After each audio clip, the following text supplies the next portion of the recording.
Honda City GM. So push start installation with remote start. Version 2 itong kinabit natin.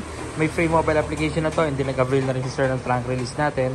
Tapos makaka-receive kayo ng dalawang Honda key fob. So yung Honda key fob natin guys, meron na itong kasamang key plate. Yan, pag ito pinush nyo, hinila nyo ito, lalabas yun. Papaduplicate nyo na lang yun. Okay? So naka Burman's promo tayo. Tapos free installation yan dito sa shop. Okay? So kung gusto nyo yung remote start, pwede sa application or dito na lang. So basically naman, kung anong pwede sa application, pwede rin dito. Kalagalan ng application, if ever mawala tong key fobs nyo, yung dalawang piraso mawala, masira, malobat during the travel, may backup kayo yung mobile. Alright? So to remote start dito sa remote, press 3 times lang sa lock button. 1, 2, then 3, start na yan.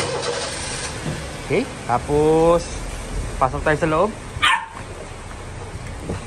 Pakita ko si push start. Pasok tayo sa loob kasi nag-iingay si Neti eh.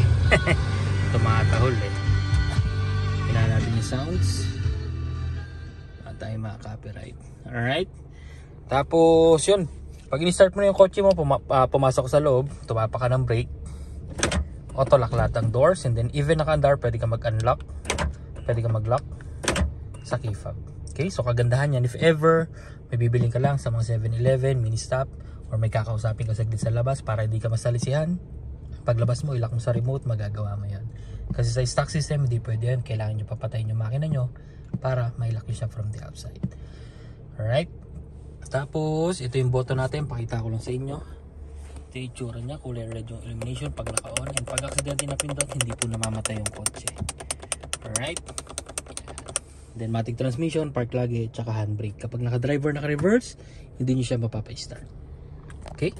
So pag gusto nyo patayin, apakan nyo lang yung brake. Apak sa brake, tapos isang pindot dito, patay na yan. Okay? Then automatic unlock din lahat ng doors.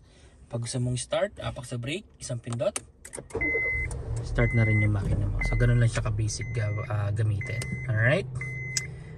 Tapos yung sa app, pwede rin kayo mag-start, pwede rin kayo mag-off. Alright?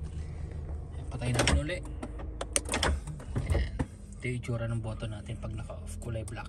Okay? Without pressing sa brake, unang pindot, accessories, gagana na yung mga steering, yung mga charger, pangalawang pindot, bubukas na yung cluster, pwede nyo nang ibaba or isara yung bintana nyo nang hindi naka-start yung kotse. Okay? Pangatlo, patay.